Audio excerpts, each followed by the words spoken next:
Vous avez vu cette image, cette violence du choc entre Anthony Sop. Ah bah si, quand même. Il n'y a rien du tout. Toi qui as fait du rugby, oui, tu vas pas être impressionné par ça. C'est très par rapport impressionnant. à Chabal en Nouvelle-Zélande. Non, mais parlons d'êtres humains, en l'occurrence. Ah oui, on n'est pas sur les animaux. J'ai vu le choc, j'ai vu celui d'hier soir et j'avais vu avant celui du jeune joueur de Clermont. Ah oui, c'était autre chose dans le match entre Racing et Clermont. Parce que je me suis dit, ça y est, c'est la même chose. Ça peut être la même chose. Ça méritait rouge selon vous, Guillaume Durand?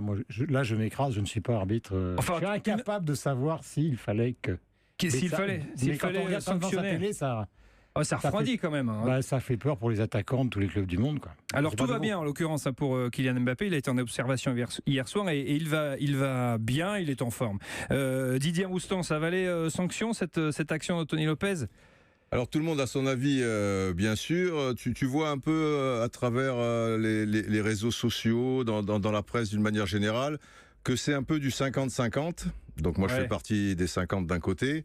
Et je suis tout bêtement, si tu veux, le règlement qui lui est d'une clarté absolue et qui dit qu'à partir du moment où un geste n'est pas maîtrisé et a fortiori s'il met en danger l'intégrité physique d'un adversaire, il se doit d'être sanctionnable. En l'occurrence, c'est le cas. Eh ben oui, c'est imparable. Même si le gardien lyonnais touche le ballon. Non, mais c'est ça qui fausse la donnée. C'est pas parce que tu touches le ballon, et à mon avis, c'est là dans l'esprit des 50% autres. Je mets de côté les supporters qui sont impliqués, qui soient supporters parisiens ou lyonnais, évidemment. Mais fais la même chose, d'accord? Il ne prend pas le ballon. Tu vois, et du bout des doigts, il ne le prend pas. Qu'est-ce que tu dis? Si tu as le même raisonnement, je veux dire, tu dis que il y a rien. C'est parce qu'il prend le ballon. Mais si tu prends le ballon et que tu casses la jambe, ça n'a rien à voir, prendre le ballon. Tu as des gens, Goycochea sur Maradona, il prend le ballon.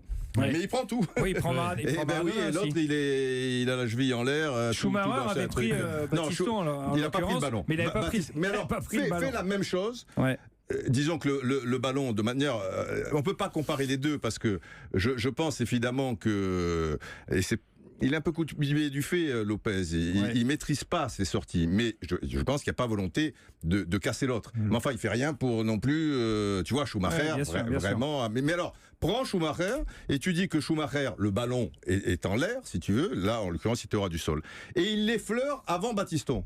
Donc il n'y a rien non plus. Ouais. Mais de toute manière, il n'y a rien eu puisqu'il y a eu sortie de but et Schumacher n'a pas eu de carton jaune pour l'histoire. Mais je pense que c'est ça qui trompe un peu.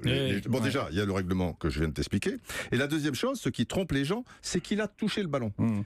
Et là, ça fausse mais ça fausse parce que tu dis, à partir du moment où il a touché le ballon, il a touché le ballon, il peut arriver à un bazooka derrière et t'arracher la tête. S'il reste sur sa ligne, il le prend.